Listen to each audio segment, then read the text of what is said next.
To whom it may concern, where do I start describing my life? My chaotic, haphazard, and oddball life, full of unbalanced ideas of how it should go, of how my life is not going on the straight edge that most believe it should go. I'm that one person who hides perfectionist tendencies behind quiet exteriors to make sure that balance is always there.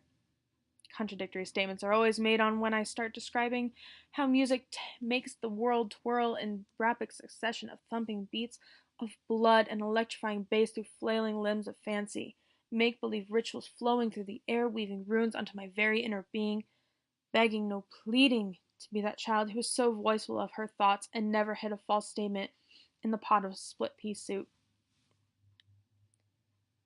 How does it feel when I start describing my childhood and how it went from fanciful, flouncy, flowy dresses of monkey kings and upside down cakes to ripped jeans, mud cakes baked with the best of intentions, and little worm decorations that were pink and disturbed the eyes with erotic curves and writhing figures?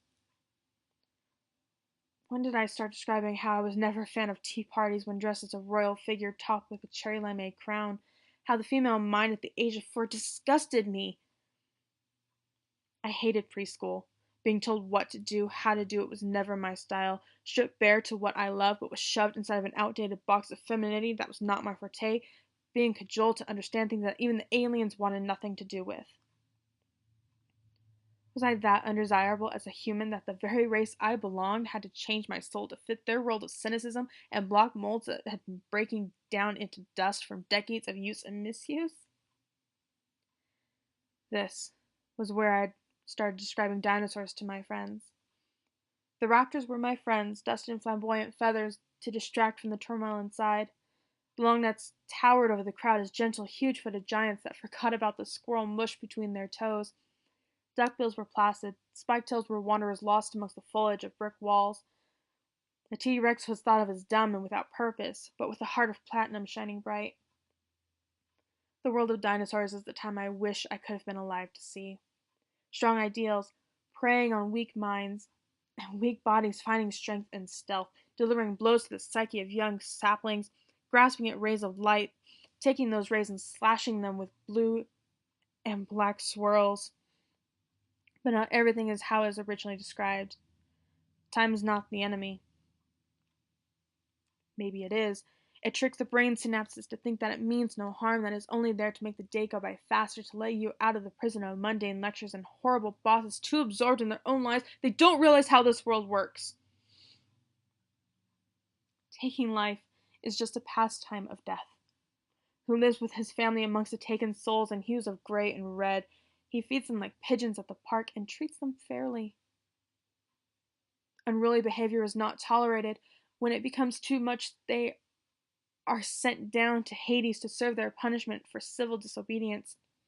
Those who are good to fellow spirits and men in their former lives, they're allowed to meet their families with sight unseen before re-entering their lives through another soul to keep on reliving and meeting every member of the family. Nothing is as described in my life.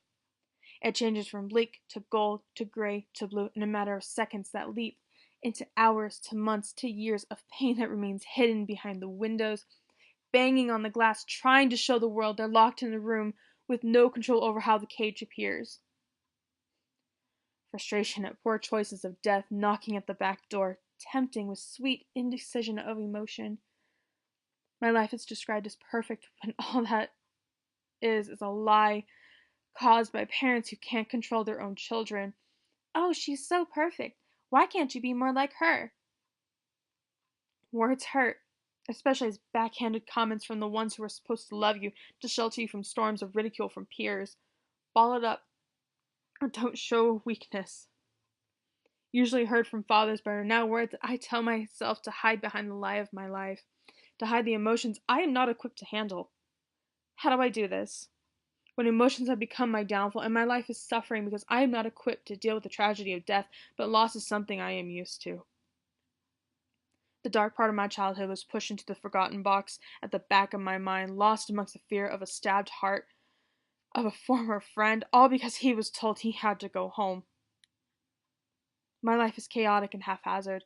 There is not a map to navigate through the waters, lost amongst the foliage and waves of society. but it is not a life I would throw away. I will not toss it away, though death stands at the corner, smiling, beckoning me to join my family already taken to death's side, frantically waving their arms. No! This is my life, friends. We're here to the end of all the bitterness and sweetness of decisions based on unknown possibilities.